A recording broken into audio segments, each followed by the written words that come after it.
sad sight. Very sad sight. Oh well, at least they were quick.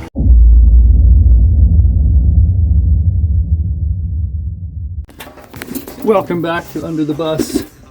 Today's an exciting day. We are putting the fuel pump in. Oh, let me move you around here. We bought an electric fuel pump. It finally got delivered. And I've come under the bus to show you what we're doing. So hold on a sec. Here we are at the old pump. This is the line in. This rubber, well, it's not rubber, it's plastic, but that is the line in. The steel line is the line up to the filter, and that's pressurized up to about 55 psi. That's all this bus needs because it is not a common rail system. It is a HUE injection system, which uses high pressure oil to run the injectors. And then we've got the screen there. So what we've done is my dad and I went yesterday to a hose and fitting company that I deal with at work, and we got fittings to match that.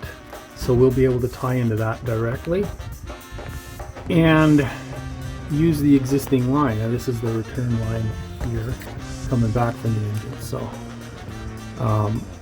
when I get everything, I'll set it down on the floor in the bus and show you what exactly we're doing, and then I'll show a little bit by bit how we're doing it.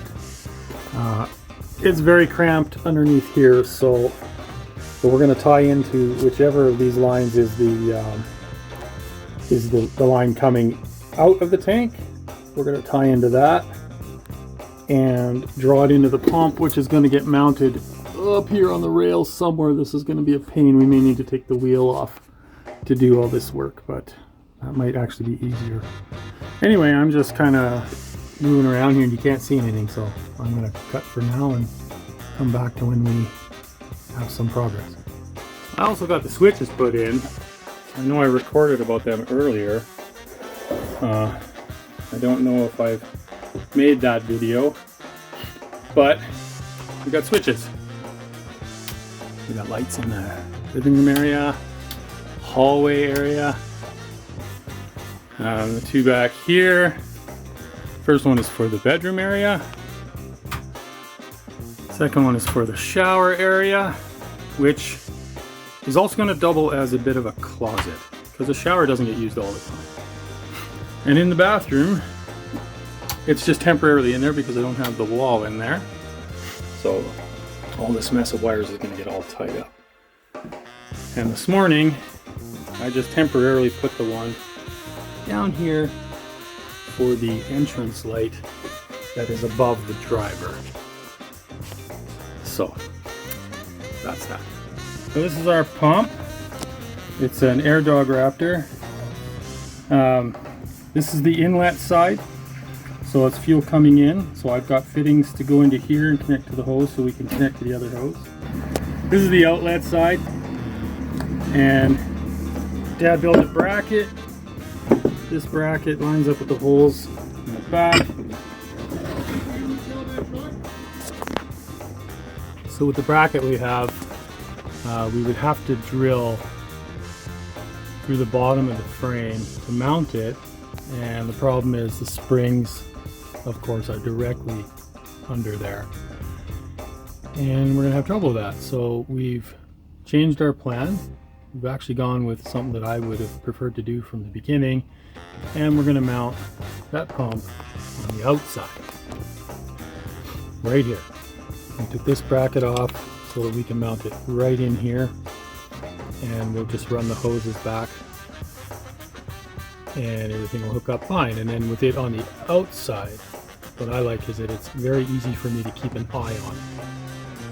I don't have to crawl underneath to make sure there's no leaks, make sure it's working. I can adjust pressure if need to from the outside, and I think that's going to work out better. So we're going to mark the holes here just for the pump. Now we don't need the bracket, so I'll mark the holes for the pump and bolt it in from behind. And that's going to probably take the longest, is drilling those holes through this frame, because this is tough stuff. But I think once the holes are drilled, I think it'll be a pretty easy matter to hook up the lines, and away we go.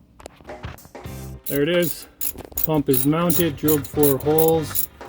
Had to wiggle one hole around a little bit so we could get the bolt to line up. But there it is. There it is. Lines are on. Inlet line over here, we just spliced into the line from the tank. And the outlet side we spliced in. We're backing around. I'll go underneath to show you in a minute. We are spliced into the main original line. And that's just the best because you're using the original lines. And there you can see where I've got a fitting that's a barb on the brass to the fitting to match up with the original steel line. And in the back there, I don't know if you can see it. It's way up, you can't see it. We tied into the suction line coming from the tank. It's all good. Don't know if you can see how wet everything got in here. The oil filter here got covered with diesel when we turned on the pump, turned the key on, and off it went. This wasn't tight now. Alright, everything's hooked up. Here's the moment of truth.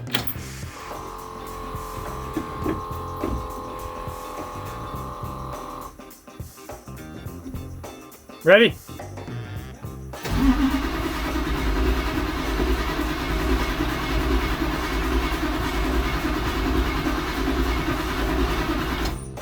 Right now the bus, as you know, is down. The engine is not starting. I put a new fuel pump in, electric fuel pump. It's getting lots of fuel. I'm going to make a separate video of this because it was a very disappointing day when the engine wouldn't start still. I had a friend of mine, Ken, thank you very much Ken. He's a heavy duty mechanic and probably one of the best mechanics I've ever met in my life. He came over here on Thursday, this past Thursday, and did a bunch of rummaging around the engine and diagnosing, and we did find what seems to be the problem. It's the IPR valve, the injection pressure regulator valve. The internal workings of the electrical connection are loose. So I'm not going to go into details about that in this video. I'll do a separate video about all that. I just have the wrong wrench to take it out. We were wrong on the size. I probably should have Googled it first. So we were close. We were only off by a 16th, but that 16th is all the difference. Anyway, I have been spending multiple hours taking this. This is the IPR valve, the injection pressure regulator valve. We are 99% sure that that is what is causing the problems with the engine. So that's all I've been doing, is trying to get that thing out. I had to modify a wrench 3 or 4 different times and then bent it back the other way and then had to cut the other end off of it to get enough room to get the wrench in behind there and take that out. It is at the back of the engine on the top under the turbo. Suffice to say, I've been very angry and not filming a lot because nobody wants to see me throwing a hissy fit like a 5-year-old, because that's what I do. I throw a hissy fit like a 5-year-old, but this time I didn't throw any tools, so personal growth. Alright, here we are in the house because I'm tired of being outside. Don't look in the mirror behind me. This is the IPR. It's the injection pressure regulator valve. This is not easy to get out. I had to bend a wrench, then bend it the other way. If you're curious, 1 3/8 on this VP 365 or whatever it is, Ford Power Stroke. 6 liter is what it is essentially. There, you see me better. Had to bend a wrench so that it was pulling it away, so that the angle was away from the turbo. And then I had to cut the end off the wrench because the wrench is like 16 inches long. I had to cut a couple 3 inches off the end of that so I could get it tucked back and get enough leverage to pull it out, to break it free, and then away it went. So it's out. Hopefully this is the problem. We are 99% sure this is the problem. I'm going to take it to work with me tomorrow, and Ken, my favorite mechanic in the world, is going to test this for me and make sure that this is actually the problem. And then it's just a matter of buying a new one, putting it in, and hoping that it works. According to the codes, when it went down, Kenny brought his code reader, the same one I had, and couldn't get to figure out how to work it, but it's not mine. I didn't know how to work it. It's a big, professional unit. According to that, all the cylinders lost pressure, all the injectors lost pressure, boom, boom, boom, boom, one after another. So that would be this. Hoping it is. Crossing my fingers.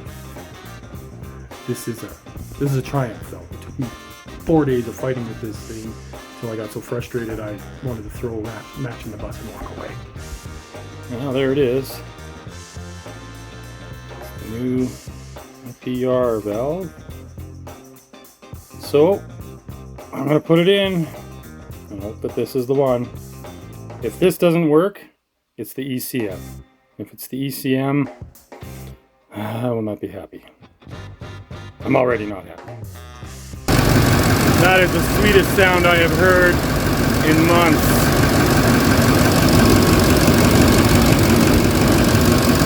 Alright, there's some hoses to do up and a bus to straighten out. As you just heard, the bus is running. I had some choice swear words as it started up. I was so excited. I can't even... Yeah. That brings back all my love for the bus, because I was pretty upset with the bus. Kenny, thank you, man. You're a lifesaver. Oh, your coffee. Or 2, or 20, or 50.